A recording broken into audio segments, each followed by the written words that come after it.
Pemeriksaan angiografi koroner ini nanti yang akan menjadi bukti pasti bahwa pasien tersebut menderita penyakit jantung koroner.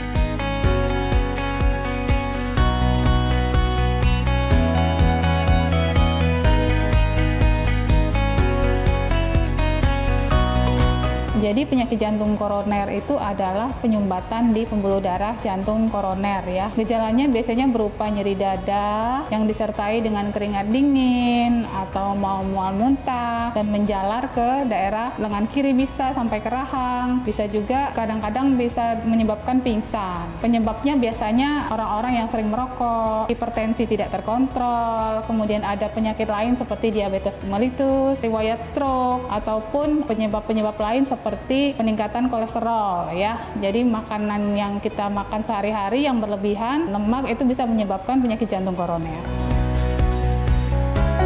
Nah, setelah ada keluhan nyeri dada, tembus punggung lebih dari 5 menit, nah itu biasanya kita sarankan awalnya itu untuk pemeriksaan treadmill stress test. Kemudian dari treadmill stress test jika ada positif kita lanjutkan ke CT kardiak. Nah setelah dari CT kardiak didapatkan penyumbatan di pembuluh darah koroner, maka kita anjurkan pasiennya untuk memeriksa lebih lanjut lagi dengan angiografi koroner.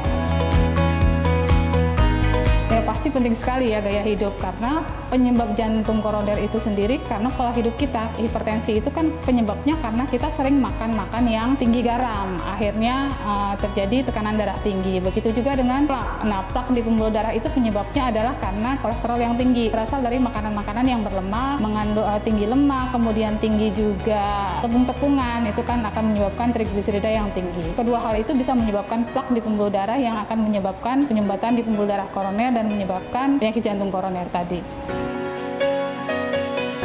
Angiografi koroner itu adalah salah satu cara untuk kita melihat adanya penyumbatan di pembuluh darah jantung koroner. Caranya itu bisa kita lakukan lewat pembuluh darah di lengan kanan ataupun kiri, ya pembuluh darah arteri radialis ataupun di arteri di faha begitu. Nah, nanti ada satu kateter yang akan dimasukkan dari pembuluh darah di lengan menuju jantung, kemudian kita akan semprotkan suatu kontras yaitu untuk mewarnai pembuluh darah jantung koroner sehingga akan terlihat penyumbatan di pembuluh darah jantung koronernya yang menyebabkan pasien tadi nyeri dada. Setelah kita ketahui nanti penyumbatannya, persentasenya ringan, sedang atau berat, nah dari situ baru kita nanti akan mengambil keputusan apakah pasiennya akan dipasang stent atau tidak.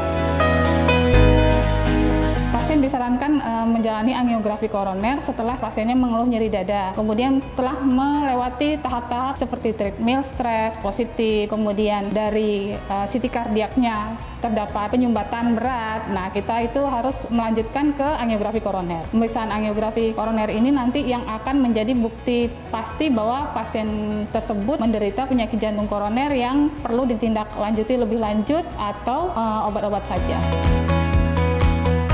Kalau angiografi koroner sendiri tidak lama ya, prosesnya hanya sekitar 10-15 menit atau paling lama paling 30 menit saja. Sebelum angiografi koroner, biasanya kita memang pastikan dulu bahwa ini benar-benar pasiennya adalah curiga ke arah penyakit jantung koroner dengan tes-tes tadi sebelumnya. Ada juga screening sebelumnya, kita harus memastikan apakah fungsi ginjal pasien bagus, karena kalau fungsi ginjal pasiennya tidak bagus, kan kita nanti akan memasukkan zat kontras, jadi fungsi ginjalnya tidak bagus, kita masih tunda dulu untuk melakukan angiografi koroner. Kemudian harus dipastikan apakah pasien punya alergi, karena biasanya zat yang kita masukkan itu juga bisa bikin alergi ke pasiennya.